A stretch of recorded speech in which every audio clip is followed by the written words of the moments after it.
c'est la puissance de Dieu. C'est ce que je connais. Est-ce que vous êtes là? Amen. Voyez, je n'ai pas peur. Comme j'ai dit hier, Dieu s'en fout.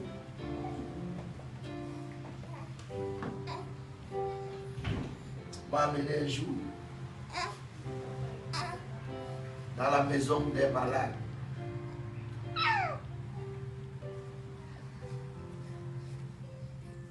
Il était très malade, cet homme. Lui aussi ne marchait pas. Il était couché.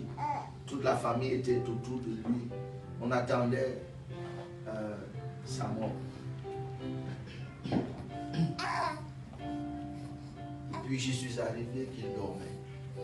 Les gens m'ont dit de prier. J'ai dit non. Je veux prêcher. On a dit passer, mais il dort. J'ai dit non. Je veux prêcher. J'ai commencé à prêcher. Au milieu de ma prédication, cet homme s'est levé. Il ne marche pas depuis 3 jours. Mais son premier geste était de se mettre debout pour chercher où sont les toilettes. Je sais que ça marche.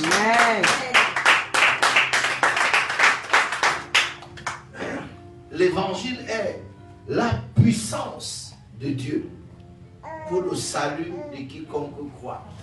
Et le mot salut est un mot complexe dans la Bible. Parce que c'est un paquet que Dieu nous offre. Dans le mot salut, il y a le pardon de vos péchés, il y a votre délivrance, il y a votre guérison, il y a votre bonheur, il y a votre bien-être, il y a votre prospérité. Seulement dans le mot salut. Quelqu'un dit avec moi salut. Salut.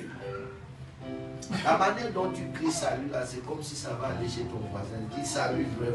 Salut. Amen. Amen. Et cette histoire de ce soir est un point d'appui pour vous communiquer la bonne nouvelle. Et quand je dis vous communiquer la bonne nouvelle, j'entends vous communiquer la puissance de Dieu. Amen. Je ne vous l'ai pas dit hier. En voyageant dans les nations, j'ai trouvé qu'il y a beaucoup de choses dans les nations, particulièrement dans vos pays ici, où on est très conscient de la propriété. Et j'ai découvert dans ce pays-ci que même les toilettes savent prier. Alors, les toilettes, les WC savent prier dans le pays-ci. Vous ne savez pas ça. Alors, je suis entré dans les toilettes un jour où c'était écrit prière de me laisser à l'état où vous m'avez trouvé. Prière de me laisser à l'état où vous m'avez trouvé. Et je vais vous dire quelque chose. À partir de cette prière, j'ai fait un contrat avec Dieu. J'ai dit, Seigneur, que cette prière ne soit jamais exaucée dans mon ministère. Parce que je ne vous laisserai jamais à l'état où je vous ai trouvé.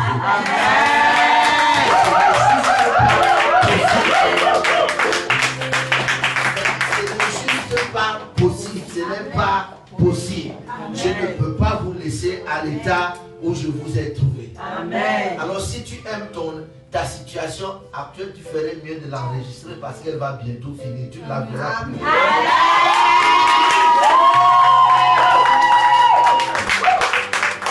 Parce que tu es en train de déménager. Amen. Et la Bible dit que Jésus se rendit au mont des Oliviers. Mais le dernier verset du chapitre 7 dit que et chacun s'en alla dans sa maison. Le dernier verset du chapitre 7 dit chacun s'en alla dans sa maison. Et la Bible, vous savez, la Bible n'a pas été écrite avec les chapitres et les versets. Donc, quand on a mis les chapitres et les versets, vous avez l'impression que c'est des choses qui sont séparées. Non, la Bible n'a pas été écrite avec les chapitres et les versets.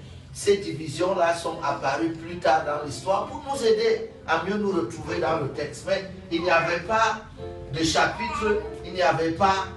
Donc c'est une lettre que quelqu'un écrit. Il dit, chacun s'en alla dans sa maison. Et Jésus se rendit à la montagne des Oliviers. Vous voulez savoir pourquoi? Parce que lui, il n'avait pas de maison. Il n'avait pas de maison. Chacun s'en alla dans sa maison. Lui se rendit à la maison des Oliviers, à la montagne des Oliviers, parce qu'il n'avait pas de maison. Jésus avait un problème de maison dans sa vie. Donc si tu n'as pas encore de maison, c'est pas grave. Jésus même n'en avait pas. Amen. Amen. Ça n'empêchait pas qu'il ressuscite les morts. Il y a des tas de choses que tu peux faire même si tu n'as pas. Amen. Amen. Est-ce que vous êtes là? Amen. Et la Bible dit que Jésus,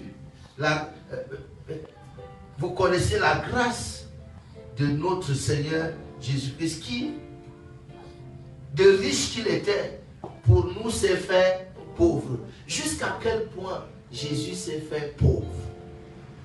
Il y a une seule phrase pour résumer cela. Jésus, c'est quelqu'un qui a tout emprunté dans sa vie. C'est pour décrire son niveau de pauvreté. Il a tout emprunté. Vous savez que la crèche dans laquelle il est né ne lui appartenait pas. N'appartenait pas à ses parents, c'était emprunté. La barque qu'il utilisait n'était pas sa barque, c'était emprunté. Est-ce que vous êtes là? Amen. L'anneau sur lequel il est monté pour entrer à Jérusalem ne lui appartenait pas, c'était emprunté. La maison où il a fait son dernier repas avec ses disciples n'était pas sa maison.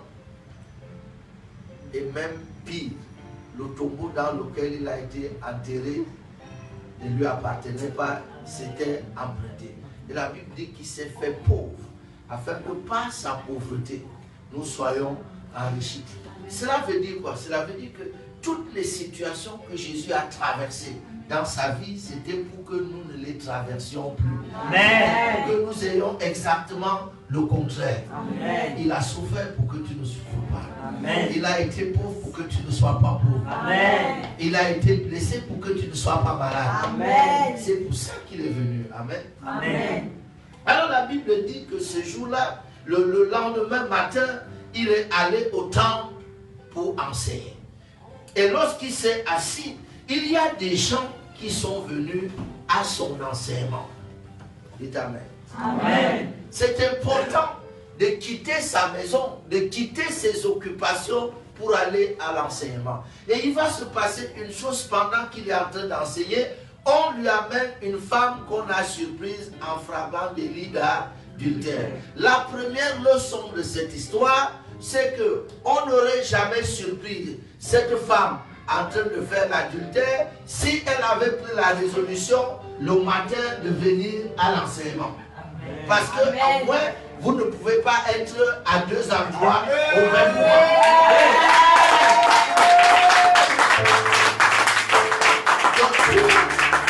Tout l'embarras et toute la honte, toute l'humiliation que cette femme a connue, elle ne les aurait jamais connues si elle avait fait le choix d'aller là où Jésus enseigne. Alors je peux vous dire ce soir que vous avez fait le bon choix d'être là.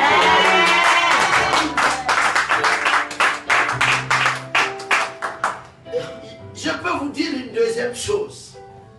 Les gens qui l'ont surpris en train de commettre l'adultère ne l'auront pas fait si eux-mêmes avaient choisi d'aller au temple là où Jésus enseigne. Donc ils ne sont pas meilleurs que cette femme parce que eux non plus n'étaient pas là où Jésus était.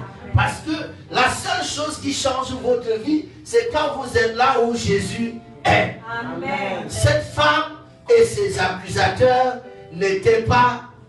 Alors il y a des gens qui sont spécialistes dans la vie pour vous dire que oh, oui, je connais tel, j'ai vu tel, j'ai vu tel. Mais la vraie question c'est que toi tu faisais quoi quand tu as vu tel et que tu as vu tel? Dieu ne nous a pas envoyés pour être Vous êtes là? Amen. Il est quand même temps que chacun s'occupe de sa vie, c'est pas ça? Amen. Mais oui, il est quand même temps que chacun s'occupe de son salut.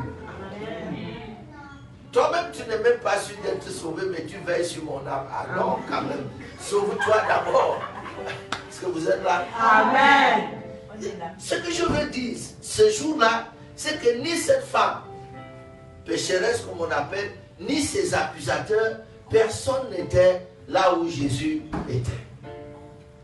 Je peux vous choquer? Amen. Être dans la présence de Dieu est très important. Vous savez pourquoi Job a eu les problèmes? Hein? Ah mais je sais que Job c'était un bon gars.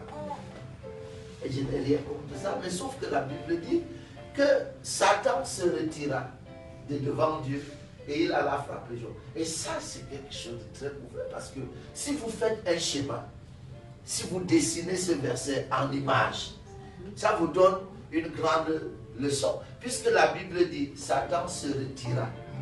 Ou bien on lit français, ou bien on lit quoi. Il dit, la Bible dit Satan se retira de devant Dieu. D'accord? Et il alla frapper Job. Donc si vous schématisez, Job était où? Il n'était pas dans la présence de Dieu, Satan y était.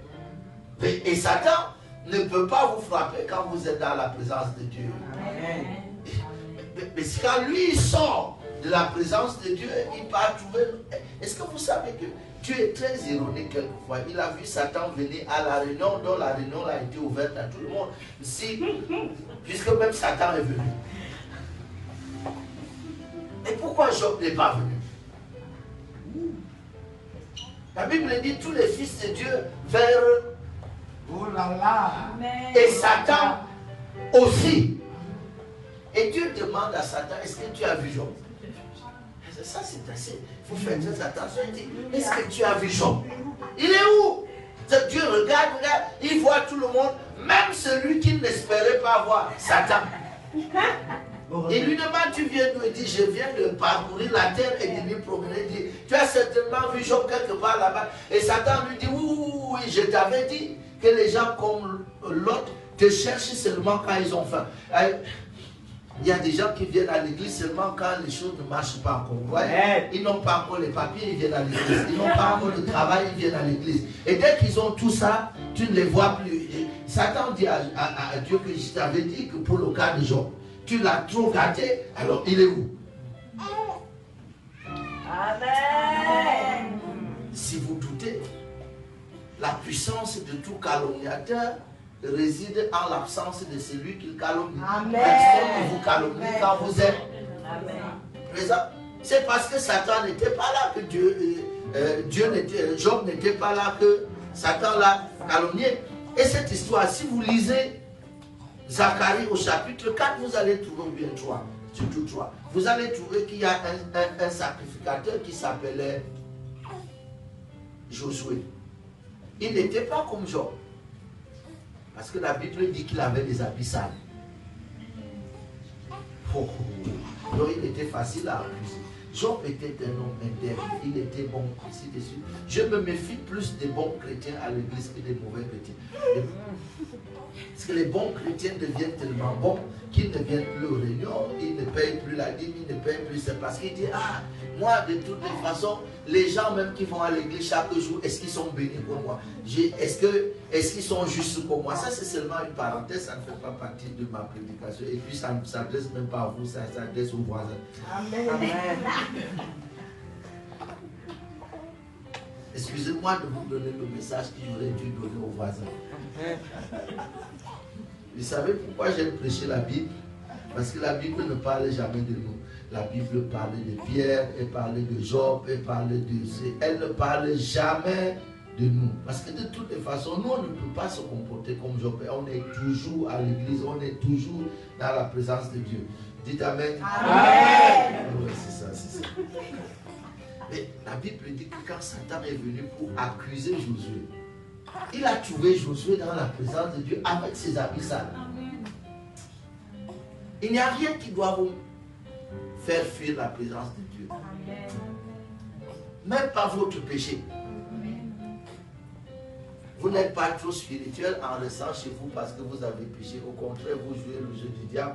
Quand vous avez péché, le meilleur endroit il faut courir, c'est l'église, la présence de Dieu. C'est là que ça se règle. Vous êtes là. Amen. Alors, l'enseignement de Jésus est interrompu quand on amène cette femme. Surprise en flagrant délit d'adultère. On ne vient pas demander à Jésus si elle est condamnée, si elle est coupable ou pas, ou bien si elle est condamnée ou pas. Le sujet est très simple. Cette femme a été surprise en flagrant délit d'adultère. D'abord, il y a quelque chose qui est choquant dans ce texte que je reconnais. Si vous étiez là le matin, vous deviez le savoir. Que les femmes sont capables de beaucoup de choses. Amen.